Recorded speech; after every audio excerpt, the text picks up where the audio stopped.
Muy buenas tardes tengan todos y todas. Este viernes 15 de noviembre de 2024 vamos a dar inicio a una jornada más de nuestro ciclo Investigaciones en Curso. Eso es exactamente lo que está haciendo Malfred Gehrig, que me acompaña, que nos acompaña nuevamente en el marco de este ciclo. Malfred, el sociólogo Malfred Gehrig, investigador de CEDES, igualmente, ha intitulado su conferencia Estados Unidos y la financiarización en la era de la metástasis. Esto forma parte de una investigación de más largo aliento que estás haciendo. Bueno, ya nos vas a hablar un poco sobre eso. Eventualmente, estoy casi seguro, apuesto a ti, Manfred, esto se convertirá en algún libro. Y bueno, parte, o digamos la médula de lo que Manfred nos viene a plantear hoy está, o sea, hago la referencia para que quien esté interesado, bueno, pueda leerlo allí con mayor detenimiento. Manfred, en noviembre, a finales del año pasado, publicaste en la revista de Estudios Globales, Análisis Histórico y Cambio Social de la Universidad de Murcia, un artículo titulado Cartografías de la Metástasis, Mapas Cognitivos, Financiarización y la Disputa Hegemónica Sino-Estadounidense. Bueno, y es un poco de los que nos viene a hablar hoy, a compartir algunas reflexiones al respecto. Bienvenidos, hermanos. Gracias por acompañarnos. Y bueno, te dejo en el uso de la palabra. Bueno, muchas gracias, Reinaldo. Estoy bastante emocionado hoy porque vengo a hablar de un tema que me apasiona profundamente, que es básicamente la macrosociología histórico-mundial, porque, utilizando un poco la frase del muy bien titulado libro de Charles Tilly, grandes procesos, comparaciones amplias y grandes estructuras, ¿no? Entonces esta cuestión es como bastante interesante. La cuestión fundamental es tratar de interpretar el momento de la hegemonía estadounidense desde una trayectoria de larga duración a partir de esta cuestión que es la financiarización, ¿no? En un libro, quizás el libro más importante que se ha escrito a la fecha sobre la crisis financiera del 2008, la llamada Gran Recesión, el historiador germano-británico Adam Toucet, el libro es Crash, cómo una década de crisis financiera ha cambiado el mundo, un libro verdaderamente brillante. El historiador dice una frase que me parece muy interesante, ¿no? Y que me motivó a este tema de esta cuestión de la era de la metástasis, ¿no? Él dice: la crisis financiera y económica de 2007-2012 se transformó entre 2013 y 2017 en una crisis política y geopolítica mundial del orden posterior a la Guerra Fría. ¿Por qué creo que esta cuestión es importante? Bueno, porque básicamente la gramática del mundo que utilizamos ahora es la comparación entre la era de las catástrofes y este momento histórico. ¿Qué es la era de las catástrofes? La era de las catástrofes fue como Eric Hobsbawm en su famoso libro, que muy mal traducido al español como la historia del siglo XX, cuando el libro, la traducción literal sería la edad de los extremos, ¿no? Él describe la época que va desde 1914 hasta 1945, ¿no? Eso es lo que para Hobsbawm era la era de las catástrofes. Lo que en geopolítica, que es básicamente lo que vamos a hablar hoy, es la época que está marcada por el auge y decadencia del proyecto imperial alemán, la derrota, el ascenso de la democracia guillermina, de la democracia del imperio guillermino, y después, bueno, todo lo que pasa con los efectos que trae la derrota de Alemania la particular derrota de Alemania en la Primera Guerra Mundial, el ascenso del nazismo y la derrota de los nazis en la Segunda Guerra Mundial, ¿no? ¿Cuál es la cuestión? Bueno, es que la cuestión es que desde un marco conceptual de la teoría del sistema mundo, sabemos que como ha dicho Giovanni Arrighi, hay unas épocas de financiarización que son la segunda gran parte de los ciclos sistémicos de acumulación. Bueno, los grandes efectos de la financiarización estadounidense fue la era de la financiarización británica, perdón, fue la era de las catástrofes. Y estamos en un momento donde la potencia hegemónica estadounidense está en su fase de crisis disputa. Básicamente, es importante recordar que las potencias hegemónicas tienen 4 grandes periodos, ¿no? Un periodo que es el periodo de auge, que básicamente es cuando culminan esos periodos de guerras, que por ejemplo en el caso de los británicos fue las guerras napoleónicas, del periodo que fue desde la Guerra de los 7 años hasta el Congreso de Viena, ¿no?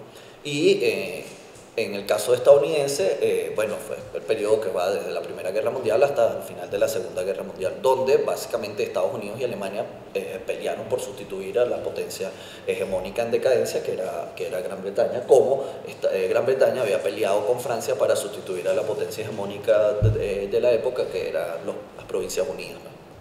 Holanda. La cuestión es que a mí el símil de tratar de entender lo que yo llamo la era de las metástasis con lo que pasó en la era de las catástrofes, que es una gran tendencia en varias escuelas geopolíticas estadounidenses y en varios autores muy importantes estadounidenses, es profundamente problemática, porque de la idea que yo parto es que la financiarización estadounidense es bastante distinta a la financiarización británica, ¿no? Entonces, un poco la idea es este concepto de la era de las catástrofes y la era de las metástasis, la extraje de una frase de Adam Tooze, donde él dice: en realidad, la crisis no ha terminado, a la que nos enfrentamos es a una repetición, sino a una mutación y a una metástasis. ¿Por qué? Porque esta crisis... La crisis y la Gran Recesión. La Gran Recesión es una crisis que no se parece al crack del 29, sino que es una crisis donde la metástasis es lo que la caracteriza, este cambio de lugar constante, ¿no? Este aparecer, desaparecer, pero va invadiendo todo. Entonces, más que una metáfora médica, lo que quiero hacer referencias es que nuestras catástrofes, nuestra era de las catástrofes va a estar más caracterizada por una metástasis constante, por un cambio de lugar, ¿no? Y también me pareció un concepto interesante porque Adam Tooze, en este libro que les comento, caracteriza un poco la época con una frase que a mí me parece bastante interesante, porque él dice esto que él llama la crisis del orden mundial posterior a la Guerra Fría. Él lo caracteriza porque el poder político no dice la verdad, no razona y no habla de manera coherente.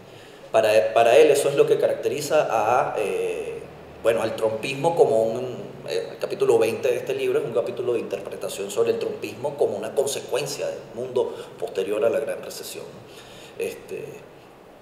Esta idea de Tooze me llevó un poco a volver a repensar cómo Jameson, en su famoso libro La lógica cultural del capitalismo tardío, utiliza el concepto de esquizofrenia lacaniano para identificar a la posmodernidad y caracterizarlo precisamente como este mundo donde está rota la cadena de sentido, ¿no? O sea, que es básicamente una forma lacaniana de decir esto que dice Adam Tooze, del mundo donde el poder no dice la verdad, no razona y no habla de manera coherente. Que básicamente el poder en la era de la metástasis es un poder esquizofrénico, ¿no? Y esto nos lleva directamente a esta relación o a pensar cuáles van a ser los efectos en esta era de las metástasis de la relación entre neoliberalismo, posmodernidad y financiarización. Y bueno, que la apuesta fundamental mía es para mí, el fenómeno fundamental de este momento del capitalismo es la financiarización. O sea, esa cuestión que pensaba Max Weber cuando dijo el poder determinante de la vida en la era moderna es el capitalismo, yo diría que, parafraseando a Weber, diría que el poder determinante del capitalismo en esta era es la financiarización. Y como hoy vamos a estar hablando básicamente de la financiarización estadounidense, sería de los efectos geopolíticos de la financiarización estadounidense, ¿no? Entonces, un poco para recapitular esta cuestión, me parece que lo interesante de la era de las metástasis es cómo este poder determinante de la vida, que para mí es la financiarización, va a originar un mundo en crisis constante, crisis financieras constantes, un mundo de Charles Klienberger muy bien captó en ese genial título de Manías, Pánicos y Cracks. Entonces, y donde una crisis que no se resuelve, ¿no? Un mundo en crisis constante, pero un mundo que funciona en crisis, ¿no? Entonces, es bastante interesante que voy a leer dos citas de dos pensadores que son para mí fundamentales. Uno es Perry Anderson y otro es Giovanni Arrighi, de una caracterización que ellos hacen del mundo previo a la Gran Recesión. Y voy a partir de estas dos citas de Arrighi y de Perry Anderson, voy a tratar de pensar el tema de la financiarización, pero sobre todo de los efectos que ha tenido la financiarización sobre la geopolítica y la trayectoria de Estados Unidos como potencia hegemónica del moderno sistema interestatal, ¿no? Entonces, en 2007, es decir, un año antes de la crisis, Perry Anderson caracterizaba de esta forma a la geopolítica mundial, decía. Se caracteriza por grados crecientes de coordinación formal e informal para mantener la estabilidad del orden establecido, acompañados de la tradicional competición para colocarse en posiciones de ventaja dentro de los parámetros del mismo. Sin embargo, hay una diferencia considerable entre el concierto de las potencias después del Congreso de Viena y su homólogo desde la visita de Nixon a China y el Congreso de París. En este caso, la única potencia dominante que ocupaba una posición distinta de todas las demás mantiene unido al sistema. En la época de Metternich y Clausewitz no existía una potencia hegemónica comparable a Estados Unidos. En este concierto cabe esperar que las relaciones interestatales permanezcan por debajo del umbral del antagonismo, habida cuenta del entrelazamiento universal de los mercados financieros y de las materias primas en una época postnuclear. Esta cita de Anderson es extremadamente interesante. La primera cuestión que a mí me parece muy interesante es que en el 2007 la imagen histórica con la que Perry Anderson estaba pensando el presente era precisamente la fecha donde iniciaba la etapa de auge del ciclo hegemónico británico, ¿no? Que es básicamente el mundo de Metternich, el mundo que Metternich construyó, pues, que es el mundo del Congreso de Viena, el mundo de 1814, donde derrotado Francia, se inicia la construcción del mundo liderado por Gran Bretaña con la subsunción de Francia, ¿no? Que es algo bastante importante, que es muy parecido a lo que hizo Estados Unidos con Alemania, ¿no? Entonces, esta cuestión me parece que es un primer hecho llamativo, es decir, como si nosotros estamos en la fase de crisis, disputa, camino a la fase de colapso, transición del ciclo hegemónico estadounidense. La imagen para pensar que utiliza Perry Anderson, no es cualquier persona, es precisamente la imagen del Congreso de Viena, ¿no? Eso en primer lugar.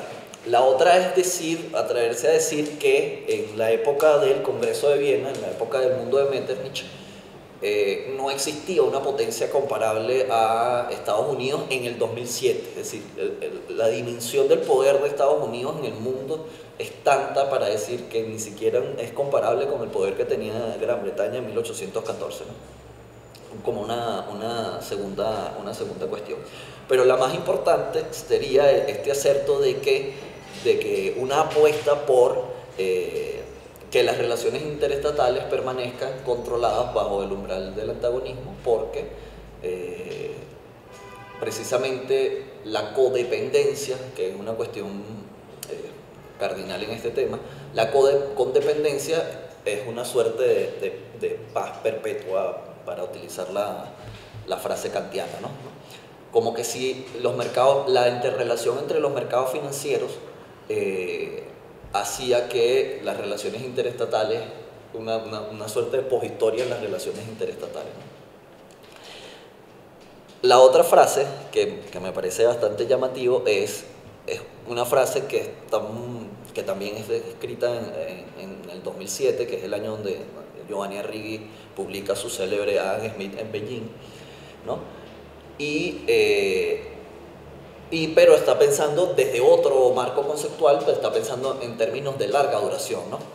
Y Arrighi dice lo siguiente: a corto plazo, entendiendo que en ese contexto corto plazo significa décadas más que años, las expansiones financieras tienden a estabilizar el orden existente, permitiendo a los grupos hegemónicos vigentes descargar sobre los grupos subordinados a escala nacional e internacional el peso de la competencia exacerbada que pone en peligro su hegemonía. Con el tiempo, no obstante, las expansiones financieras tienden a desestabilizar a través de procesos que son tanto sociales y políticos como económicos. Económicamente, desvían sistemáticamente el poder de compra de la inversión creadora de demandas de mercancías, incluida la fuerza de trabajo, hacia el atesoramiento y la especulación, exacerbando así los problemas de realización. Políticamente, tienden a asociarse con el surgimiento de nuevas configuraciones de poder, que socavan la incapacidad del Estado hegemónico vigente para sacar ventajas de la intensificación de la competencia a escala sistémica. Y socialmente conllevan una masiva redistribución de recompensas y dislocaciones sociales que provocan movimientos de resistencia y rebeliones entre los grupos y capas subordinadas cuya forma habitual se ve atacada.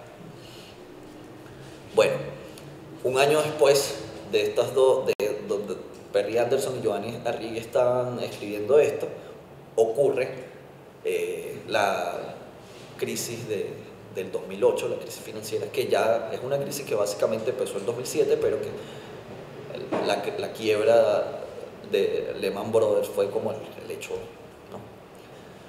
Pero es un mundo cuya gramática en realidad había empezado de cómo Estados Unidos manejó su etapa de crisis señal, que fue básicamente que hizo Estados Unidos en el periodo 1973-1982.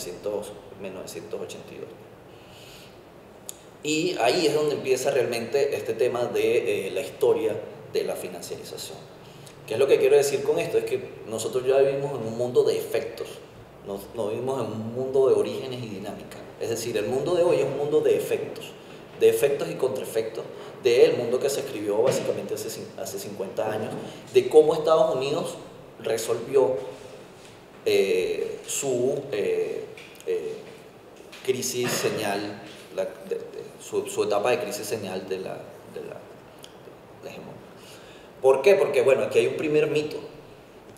Un primer mito que es que básicamente el mundo de la posterior a la Segunda Guerra Mundial era un mundo bipolar que, finalizada la Guerra Fría, se convirtió en un mundo unipolar.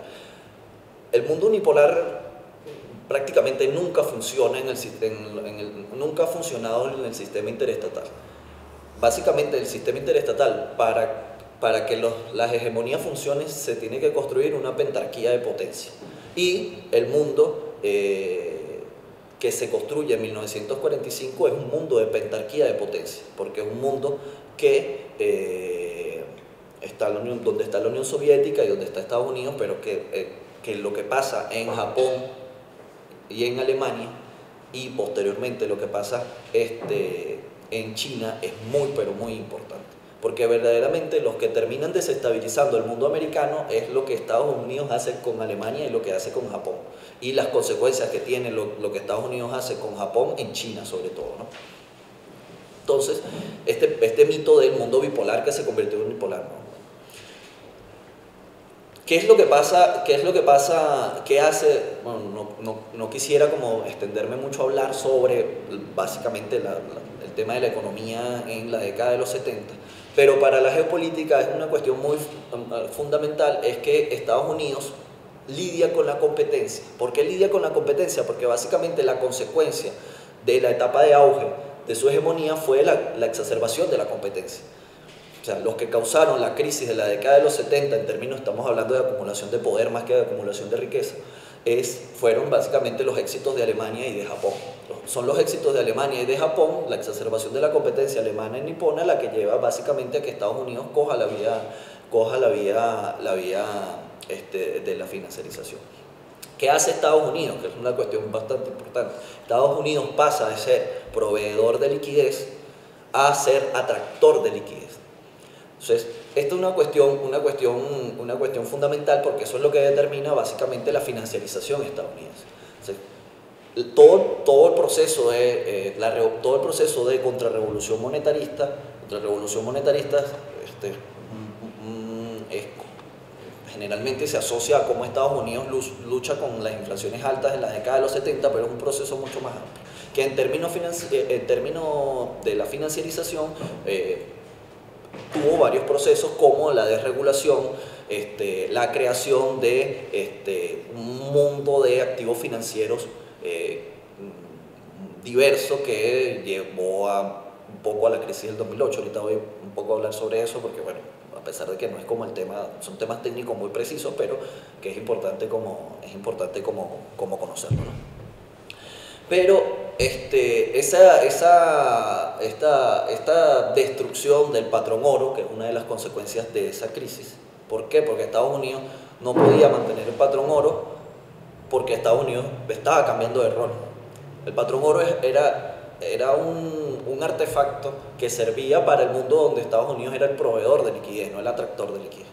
Entonces, Estados Unidos básicamente, ¿qué hizo? Pasó de proveerle capital al mundo a atraer el capital del mundo. Primero, en primer lugar, el capital japonés y el capital alemán, pero después se convirtió en el capital del mundo, ¿no? Esa es como la primera cuestión que es absolutamente fundamental. Considerar que el cambio fundamental en términos geopolíticos de la década de los 70 hasta el proceso de la contrarrevolución monetarista y la financiarización es precisamente que Estados Unidos hace un cambio en su papel en la economía mundial, desde proveedor de liquidez a atractor de liquidez. La otra cuestión, entonces podemos empezar. ¿Cuáles son los efectos que tuvo esto en el mundo? Bueno, vamos a decir como los efectos en términos de las relaciones con Japón y con China. Bueno, básicamente es que Estados Unidos, en los acuerdos de Plaza, obliga a los japoneses a cambiar su política cambiaria, y con el cambio de la política cambiaria, básicamente su política industrial, que era la política industrial que le había hecho ganar el mercado mundial, ¿no? ¿Qué hacen los japoneses? Lo hacen, pero tienen una contramedida. La contramedida es una expansión cuantitativa, que fue básicamente la forma en que Estados Unidos resolvió la crisis del 2008. Una política monetaria laxa. ¿Qué pasó? ¿En qué invirtieron los japoneses su dinero barato? Bueno, básicamente adquirieron propiedades. Y eso generó una burbuja especulativa que explotó en la década de los 80, y esa burbuja especulativa que explota en la década de los 80 sumergió a Japón en un estancamiento secular. Japón básicamente, la economía japonesa básicamente se estancó hasta nuestros días, ¿no? Y el capital japonés se movió.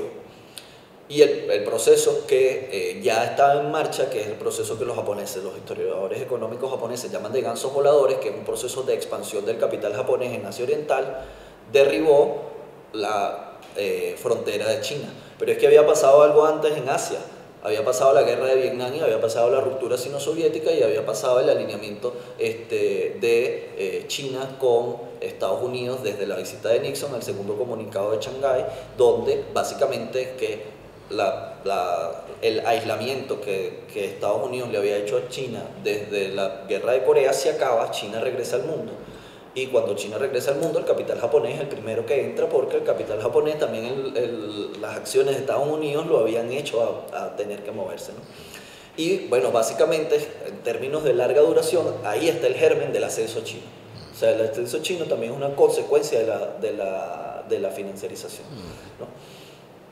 Entonces, no sé si vamos viendo cómo todos estos procesos, por eso es que vivimos en un mundo les decía que vivimos en un mundo de efectos más que de orígenes y dinámicas. Entonces, por ejemplo, nosotros vemos que la política estadounidense está muy determinada por la sociología, los impactos sociales que ha creado el ascenso chino, pero es que el ascenso chino está muy determinado por la forma en que Estados Unidos lidió con su crisis señal, con su etapa de crisis señal, y la acogida de la senda financiera como en su etapa de crisis disputa de su ciclo hegemónico. Entonces, el mundo que leía un poco, que nos decía Perry Anderson, donde la financiarización es el elemento que contiene al antagonismo, después de la crisis del 2008 se acaba. O sea, el gran efecto de la crisis del 2008 es que la financiarización pasó de ser un factor que contiene el antagonismo a ser un factor que lo propaga. ¿Por qué? Porque básicamente China respondió a la crisis del 2008 de una forma que hasta Estados Unidos mismo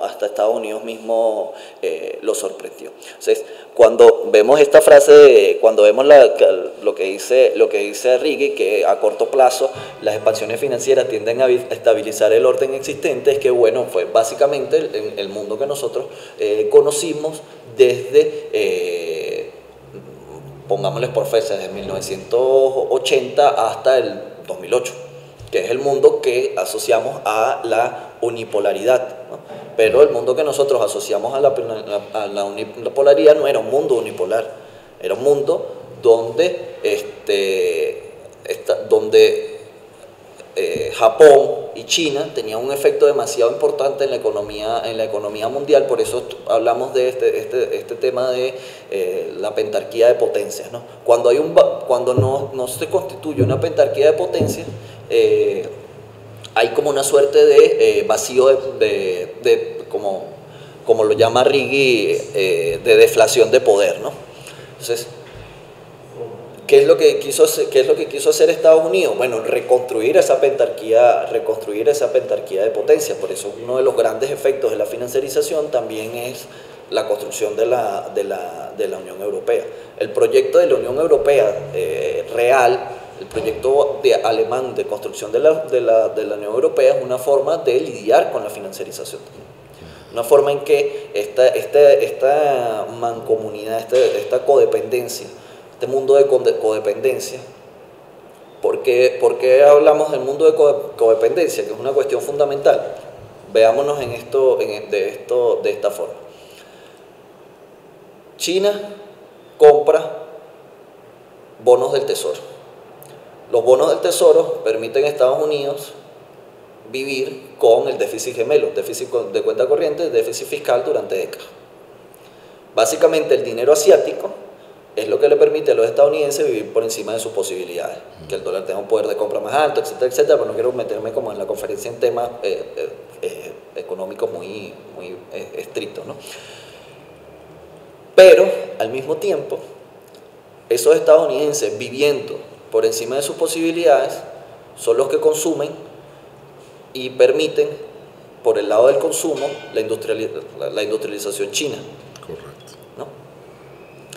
Y es el dinero asiático, yendo a Europa y viniendo en esa rara relación que la crisis del 2008 nos demostró que tenían los europeos con la financiarización estadounidense, y que la financiarización estadounidense no era un fenómeno únicamente de los bancos europeos, sino que las grandes finanzas de Londres y de Frankfurt estaban absolutamente relacionadas con la financiarización estadounidense. Bueno, por ejemplo, pongamos el caso, que es un caso muy llamativo. El portafolio soberano de China estaba absolutamente, vamos a decir, involucrado en dos empresas que no son empresas públicas, pero son empresas de responsabilidad estatal, que es como una figura que hay en Estados Unidos para una suerte de empresa pública que tiene como libertad de ejecución, ¿no? Que son Fannie Mae y Freddie Mac, que eran básicamente unas promotoras inmobiliarias, ¿no?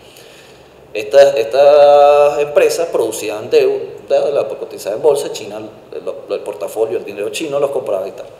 Cuando en los peores momentos de la crisis del 2008,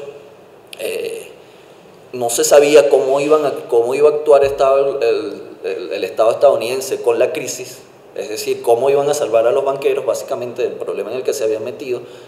Era el momento de la gran discusión sobre los rescates, ¿no? Los chinos, bueno, llamaron al secretario del Tesoro y le decían, bueno, tienes que salvar a los banqueros. Básicamente, ¿por qué? Porque estaban muy expuestos a que esas dos empresas se liquidaran. Pues su portafolio de inversiones estaba un poco ahí. Igual pasó con cómo el Deutsche Bank estaba involucrado en las hipotecas basuras que estallaron, ¿no? Este tema, que es un poco complejo en términos financieros, solamente lo traigo a colación para ver cómo la financiarización es lo que determina, en último caso, estas relaciones geopolíticas. Por ejemplo, mientras que Rusia liquidó sus activos en Estados Unidos, aplicándole un shock al dólar, China no lo hizo. ¿Por qué? Porque China no podía hacerlo. ¿Por qué? Porque el daño que se iba a autoinfligir era muy grande si Estados Unidos no ayudaba a sus propios capitalistas, y ellos no retiraban. Bueno, la ayuda básicamente condujo en no retirar su dinero de Estados Unidos. Por eso es que hay una famosa frase, el director del Fondo Soberano Chino, o sea, básicamente el que maneja los recursos de los chinos y decide en qué va a invertir, dijo: nosotros en estos momentos vemos a Estados Unidos como un socialismo con características estadounidenses. Bueno, porque básicamente lo que estaban era socializando las pérdidas, ¿no? Porque básicamente lo que hizo el Estado, los rescates, que como todo el Estado estadounidense ante la crisis, es que básicamente, bueno, compró los activos dañinos de la banca, y permitió que los bancos sanearan, recapitalizó poniendo plata del Estado, y permitió que los bancos sanearan su balance, y que el capitalismo pudiese volver a andar. ¿Por qué? Porque, bueno, básicamente que le dio confianza. ¿Qué hizo con eso, con esa socialización de las pérdidas? Bueno, básicamente eso lo socializó, y el Tesoro se quedó con eso. Bueno, el Tesoro después también ha querido ir limpiando su balance, pero esto es un tema bastante importante. Cuando lo intentó hacer, que es el proceso que en inglés se le llama como el tapering, que, bueno, los bonos que ellos habían agarrado, que intentaron volver a privatizarlo, tuvo unas consecuencias financieras importantes. Otra cuestión fundamental es, ya como para cerrando esto un poco, es la cuestión de ilustrar este mundo de la codependencia, ¿no? De cómo el mundo previo a la crisis del 2008 es un mundo donde las relaciones de dependencia es muy difícil tú decir la flecha va en esta dirección. Pongo el otro caso, el boom de las materias primas latinoamericanos de la década del 2000, de la cual Venezuela fue un caso singular más. Bueno, el boom de las materias primas latinoamericanas era posible porque el crecimiento chino, un crecimiento que estaba basado básicamente en el consumo y en la financiarización estadounidense, etc. Entonces, nosotros aquí vemos lo penetrante de estas interrelaciones. Sí. Que básicamente el mundo que podía pagar un petróleo de $100 era un mundo donde los estadounidenses vivían por encima de sus posibilidades, con su déficit gemelo, el dólar tenía un altísimo poder de compra, etcétera, etcétera. Y un mundo donde los chinos vivían por debajo de sus posibilidades, porque bueno, también está todo el tema que hemos discutido de la cuestión del poco bajo consumo que tiene China y la trayectoria de su industrialización basada en exportaciones, que bueno, básicamente ha sido posible a partir de que los chinos consumen menos de lo que deberían, porque los estadounidenses consumen más de lo que deberían, ¿no? Que después del 2008 cambió, una cuestión que también cambió. ¿Por qué? Porque básicamente, en términos geopolíticos siempre, China lo que hizo fue darse cuenta de que ellos no podían depender tanto de Estados Unidos. Y básicamente tenían que promover su propio mercado interno y tenían que promover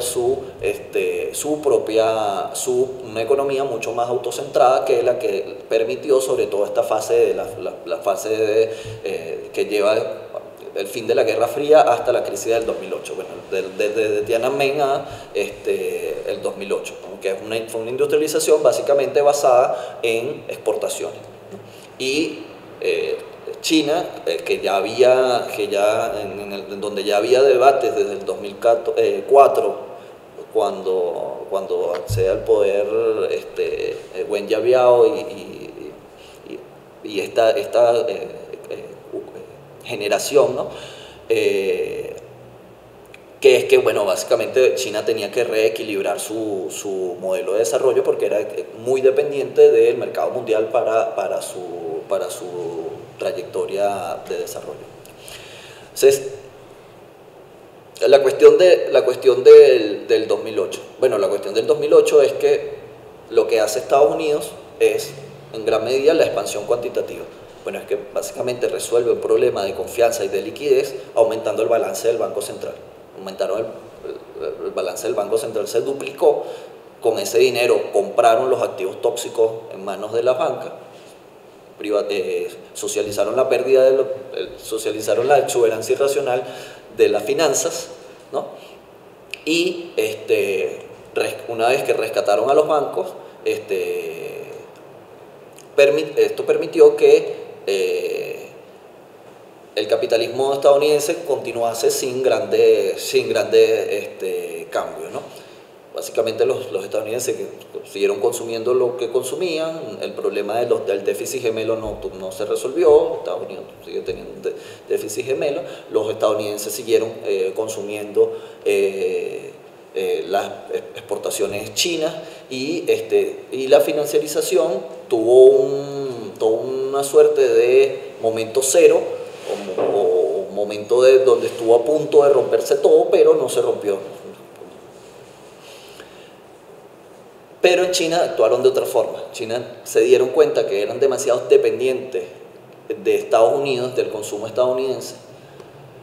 Se dieron cuenta que llegado un momento, los efectos que iba a causar en Estados Unidos su industrialización iban a tener consecuencias políticas, como lo estamos viendo.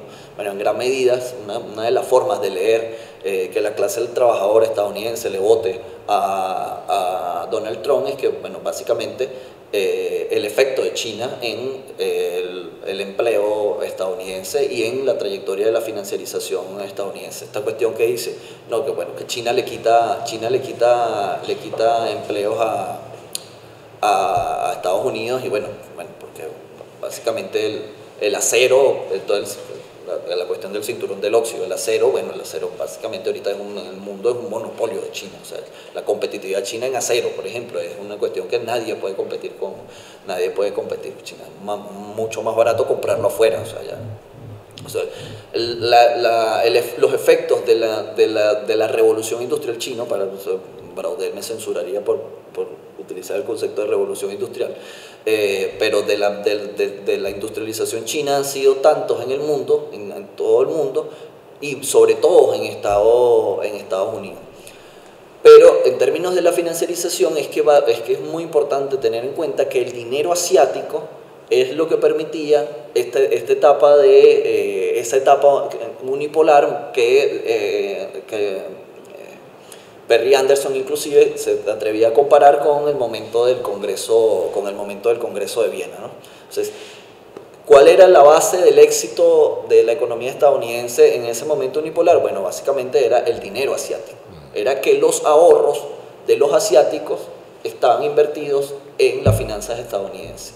¿Por qué? Porque los estadounidenses lograron crear activos seguros y rentables donde la gente del mundo invertía su ahorro. Es como el núcleo de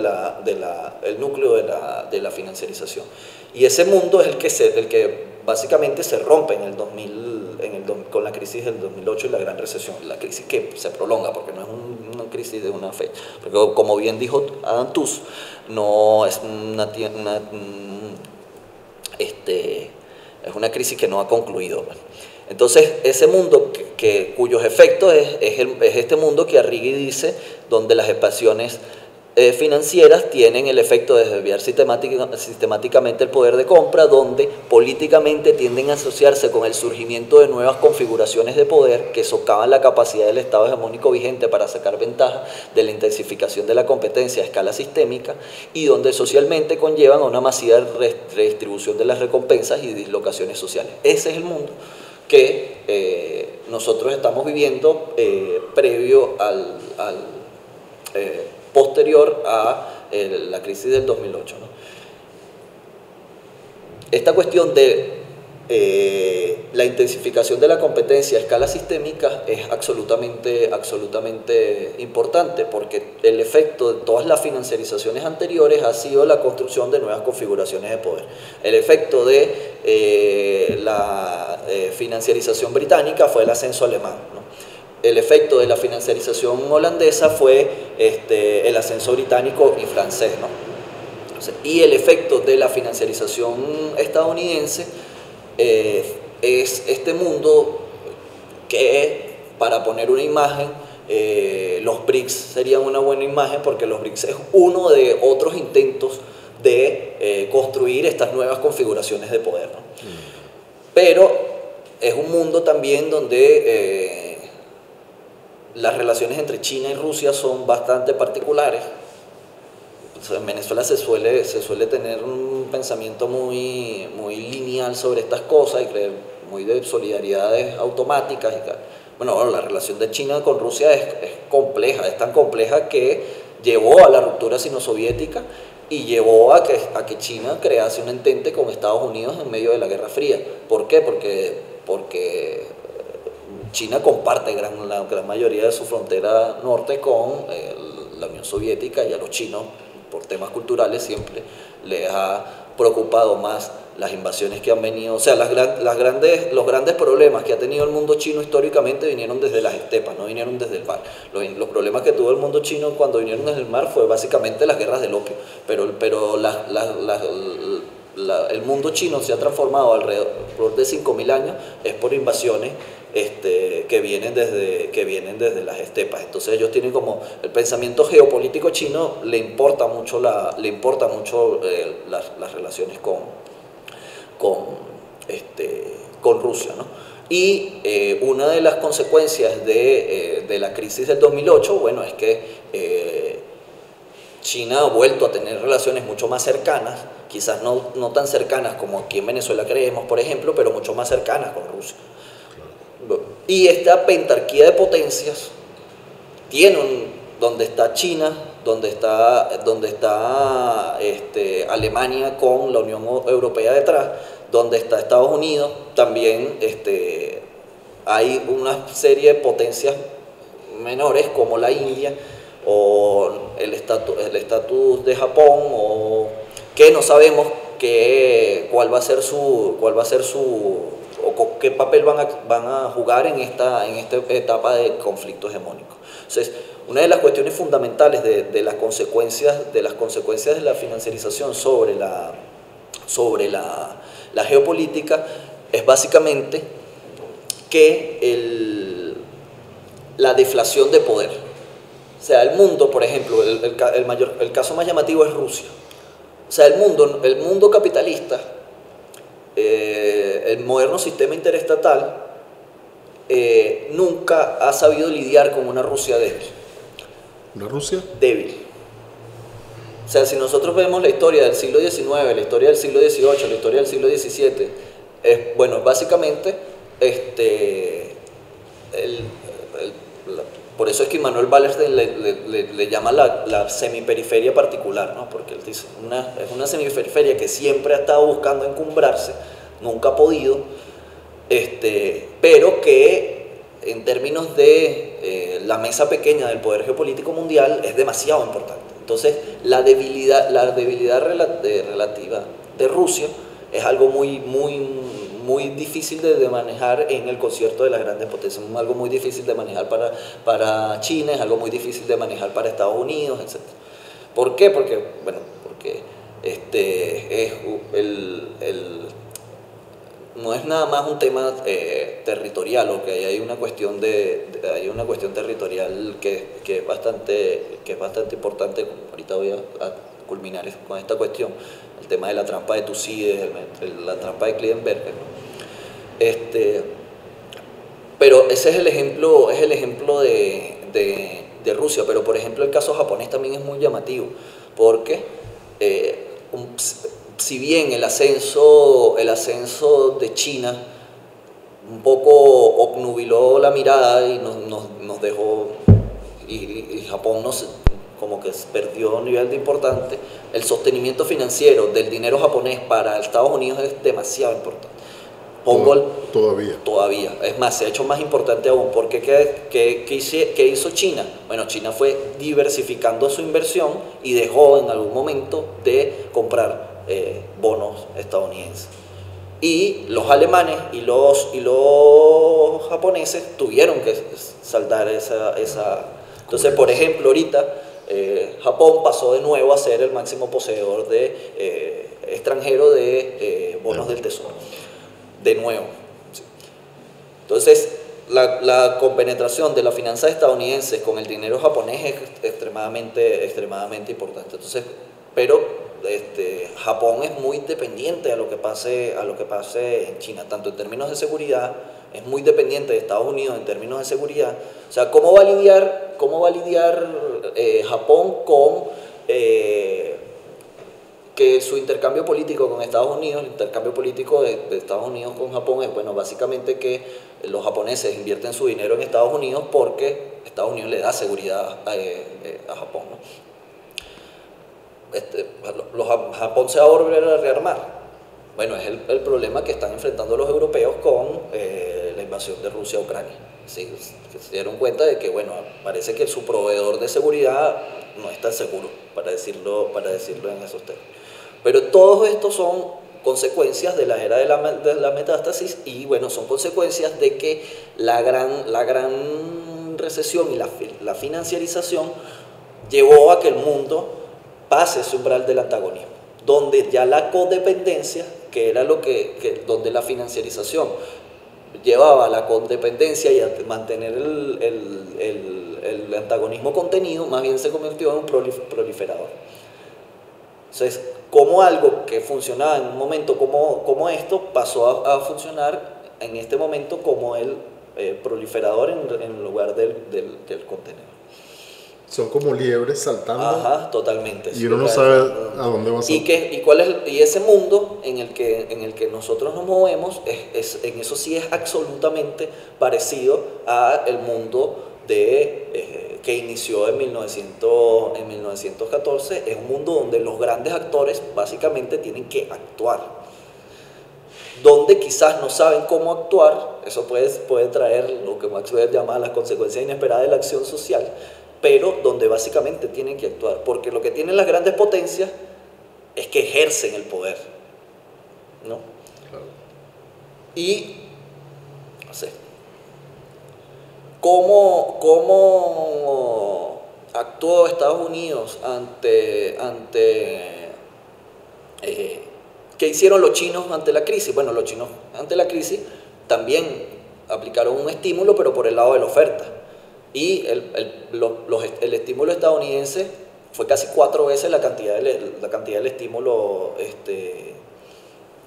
el estímulo chino fue casi 4 veces la cantidad del estímulo estadounidense ante la crisis. Los estadounidenses gastaron su dinero para resolver la crisis, básicamente comprando los activos basura, como ya dice. Los chinos se metieron en un proyecto de reindustrialización, pero apareció en China todo este tema de la tecnología. Los chinos por ejemplo, hay como un caso fundamental, un debate en China donde la crisis los llevó a darse cuenta que ellos no producían las bolitas que eran la punta de los lapiceros, por ejemplo. O sea, en China los lapiceros que se utilizan básicamente son lapiceros de gel, que no utilizan esas bolitas, pero los lapiceros que utilizamos nosotros, bueno, eso lo producían, los chinos se dieron cuenta de la crisis. Bueno, está las consecuencias de eso, ¿cuáles son? Bueno, el mundo de la gran disputa de nuestro tiempo en términos tecnológicos, que bueno, sería bueno también hacer un día una conferencia sobre el tema de la tecnología y, por ejemplo, sobre qué diría Carlota Pérez sobre los efectos geopolíticos de estas disputas tecnológicas, ¿no? Entonces, los chinos hicieron ese estímulo por el lado de la oferta. ¿Cuáles son los efectos en términos casi que ya de mediana duración de esos estímulos chinos? Bueno, toda la preocupación estadounidense actual, tanto en la administración de Biden como en la administración de Trump, la guerra comercial de Trump, los aranceles, etcétera, etcétera, el proteccionismo mercantilismo estadounidense actual, donde están protegiendo sobre todo esas industrias punteras, que es la industria de los microchips, que es la tecnología básica de este mundo tecnológico, ¿no? Entonces, una cuestión que es fundamental es esta cuestión de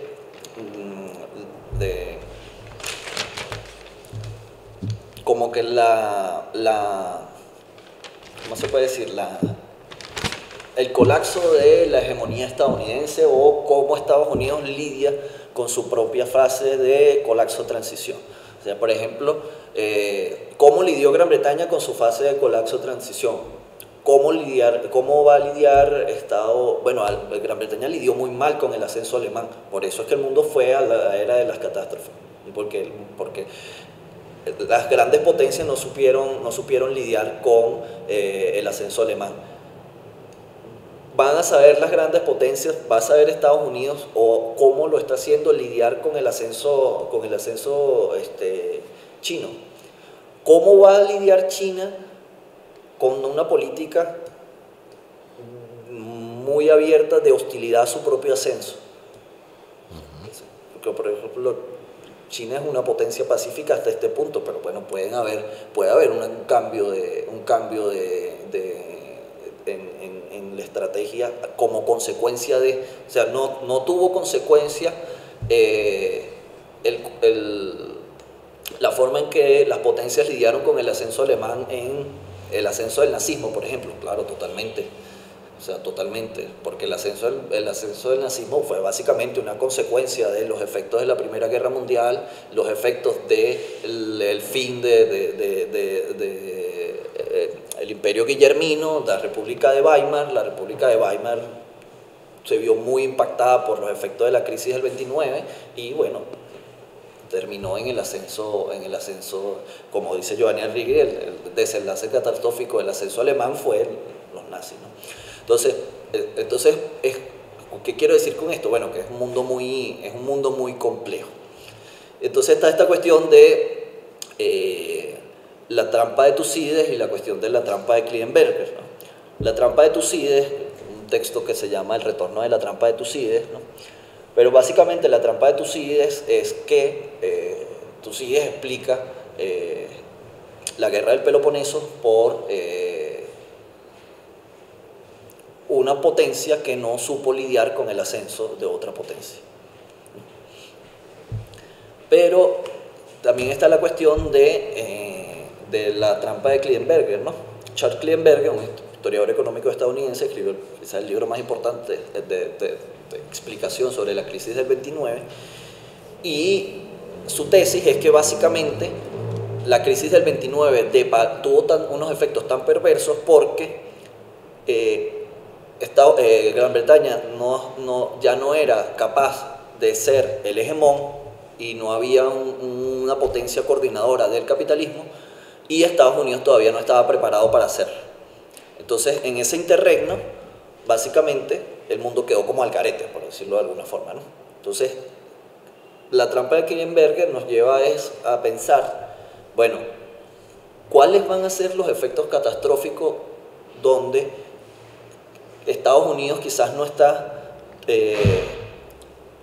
capacitado para ejercer de potencia hegemónica, pero China tampoco está capacitada para sustituirlo? ¿Qué va a pasar en ese vacío de poder, ¿no?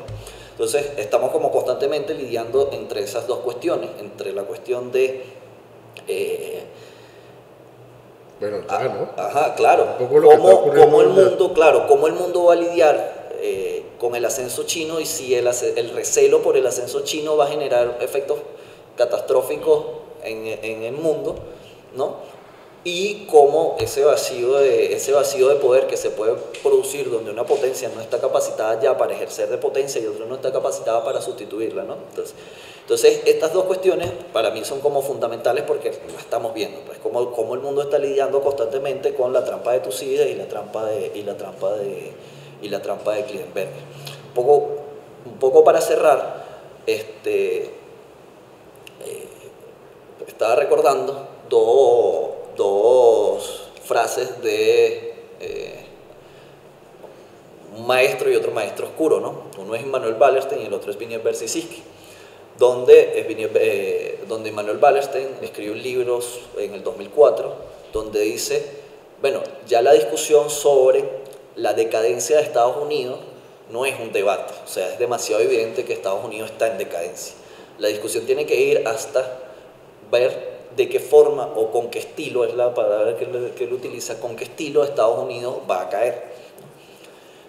Y en un libro muy anterior a ese, finales de la década de los 90, nada más y nada menos que Zbigniew Brzezinski soltó frases que son muy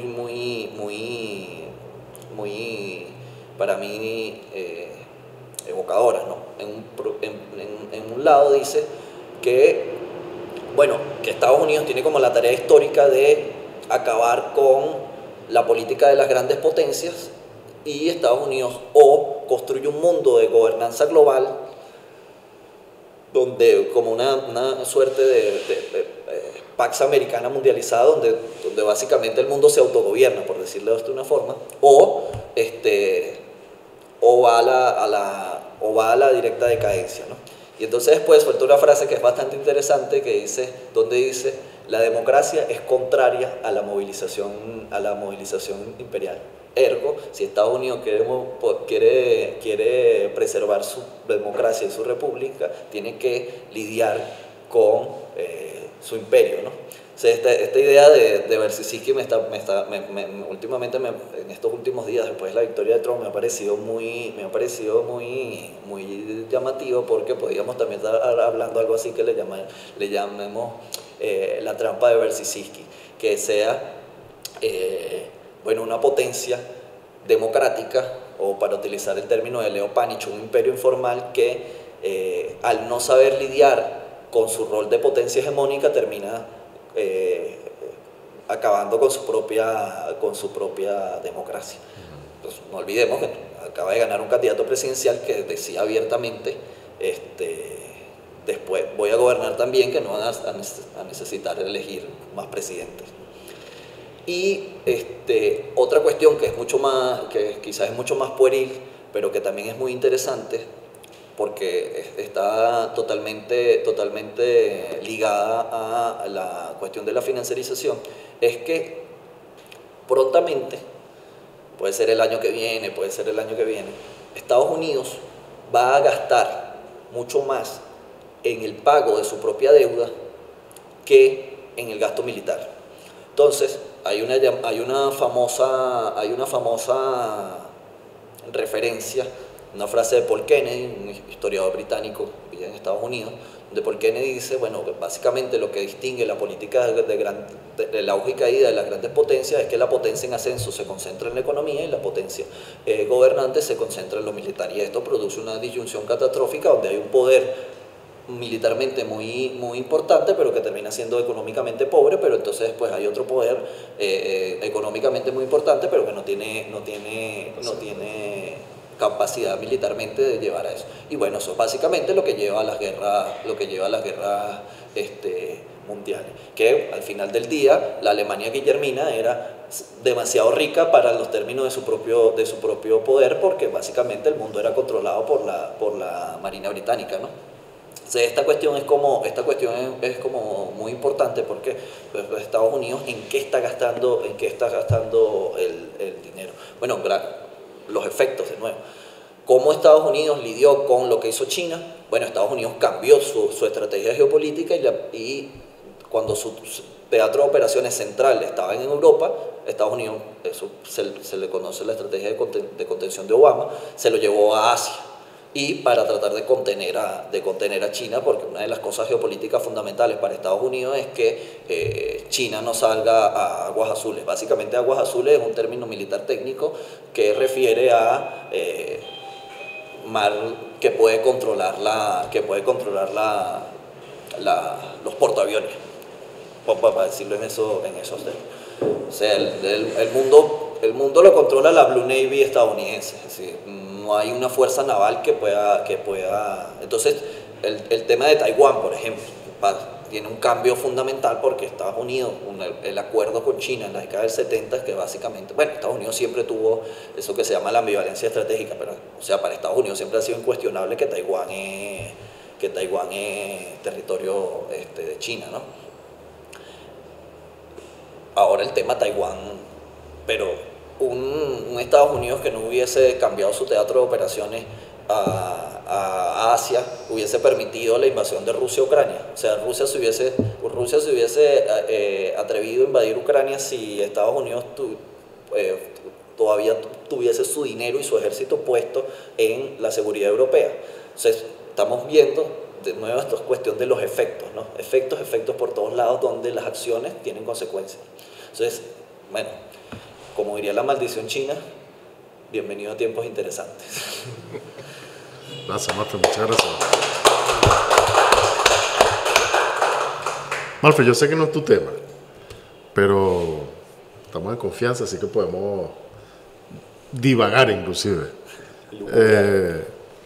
Este tema de la guerra cultural es una cuestión, digamos, como una suerte de consigna muy como del conservadurismo político, ¿no? Al que yo nunca le presté mucha atención. Pero viene Trump y gana otra vez, ¿no? O sea, el trumpismo viene de nuevo. Y no es solamente Trump, pues, lo sabemos, pues. De hecho, nos lo repiten todo el tiempo. Es Milei, es el bolsonarismo, para no hablar de Europa, etc., ¿no? Pero que son además como fuerzas, como corrientes que sí se toman muy en serio esto que ellos llaman la guerra cultural, ¿no?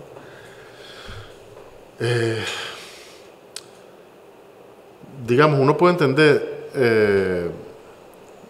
esto que ellos llaman la guerra cultural como otro de los efectos, en última instancia, de la financiarización. Es muy rebuscado, muy... Fíjate que hay un teórico geopolítico estadounidense muy importante que se llama Joseph Nye. Joseph Nye es el que ha propuesto y el que ha trabajado muy abiertamente el concepto de poder blando. O sea, y eso ha tenido una reacción en China, porque inclusive el teórico geopolítico más importante en China en este momento, que es Xue Xuetong, tiene un concepto que es el concepto de realismo moral, donde él hace una crítica a la estrategia geopolítica china, y él dice el mundo tiene que vernos como creíbles. O sea, el mundo no puede permitirse ser un lugar donde la gente piensa que a los chinos no le interesan las cosas. ¿Me explico? O sea, el mundo necesita que China tenga ideas sobre las cosas que pasan en el mundo. la estrategia geopolítica de China, sobre todo desde Tiananmen en adelante, es una estrategia que diseñó básicamente Deng Xiaoping, donde él dice como que hay que pasar agachado porque estamos en un momento de riesgo para la gobernabilidad china, etc. La crisis del 2008 rompe con eso. Entonces tú ves que este tema del poder blando, este tema que se podría llamar la guerra cultural y tal, tiene un poder importante porque bueno, Wallerstein también tiene una frase donde él dice como que al final del día son procesos que básicamente son económicos y después tienen un correlato político y terminan siendo un correlato cultural. Entonces él pone el ejemplo, ¿sí? Primero cayó la libra como moneda mundial, después cayó el imperio británico y lo último fue Gran Bretaña, como sus universidades no están en tanta decadencia como su industria. Pero ciertamente en el caso estadounidense, Perry Anderson también lo recalca mucho, en el caso estadounidense yo creo que hay una especificidad, o sea, yo sí creo que ningún imperio nunca ha tenido la capacidad de que sus ideas penetren tanto en el mundo como el imperio estadounidense, y eso es un novum histórico, o sea, un nuevo cuento en este relato que no sabemos, viendo la historia, cómo va el mundo a procesar eso. ¿Por qué? Bueno, porque básicamente se puede decir las ideas, esta máxima de Marx y Engels, de que las ideas dominantes al final del día son los efectos de las relaciones económicas dominantes. En geopolítica es casi que más certero todavía, ¿no? Y bueno, pues es el caso de los europeos, ¿no? Entonces, uno tiene que, ¿cómo tú compensas este tema de, no sé, la deflación de poder blando estadounidense, ¿no? O sea, un Estados Unidos donde sus ideas son mucho más poderosas que su capacidad de poder relativo, ¿no? Sí. Entonces esto es una cuestión como muy importante, porque bueno, también nosotros somos latinoamericanos y nosotros tenemos una visión estadounidense del mundo que no es la visión que tienen los asiáticos, claro. Un nivel de centralidad que quizás podemos compararnos con Europa, porque en Europa sí la penetración de las ideas estadounidenses es muy importante, pero en Asia ni por error. Pero la presencia en Asia de Estados Unidos es mucho más importante que en América Latina. O sea, Estados Unidos realmente, si ha gobernado el mundo después de 1945, es porque gobernó Asia. O sea, la guerra de Vietnam es importante por algo, ¿no? Porque Asia es donde está el corazón. La Guerra Fría en Asia fue una guerra caliente. Correcto. Exacto. Entonces, sí, yo creo que es un tema que bueno, no he pensado como mucho, pero sí hay toda una preocupación. Es un tema que Bersisisky también trabajaba mucho. O sea, el tema de la decadencia cultural estadounidense en Bersisisky era un tema que estaba presente en su libro de los 70, Between Two Age, libro de los 70, que fue traducido en español algo así como La Era Tecnotrónica, un librazo. Y donde una parte de esa, bueno, también esta es la cuestión que no, tema para otra conferencia, que es la cuestión de la geocultura. Es como un concepto de Wallerstein para definir cómo la superestructura conceptual que está que gobierna el sistema interestatal, ¿no? Y está toda esa discusión sobre el mundo lidiando con el fin de la geocultura liberal.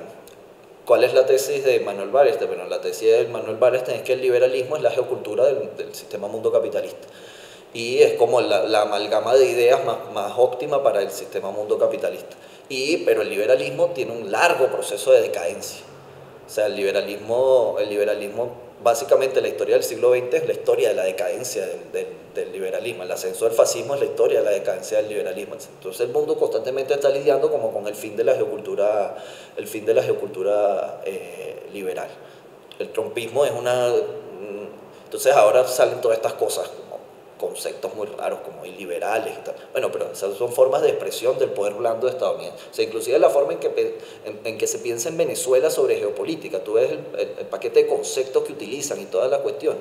Esta centralidad de casi que el moralista, no digo sustantiva, sino moralista sobre democracia y dictadura, que es una cosa... O sea, en términos de políticas de grandes potencias, esto es una cuestión bastante poco significativa, ¿no?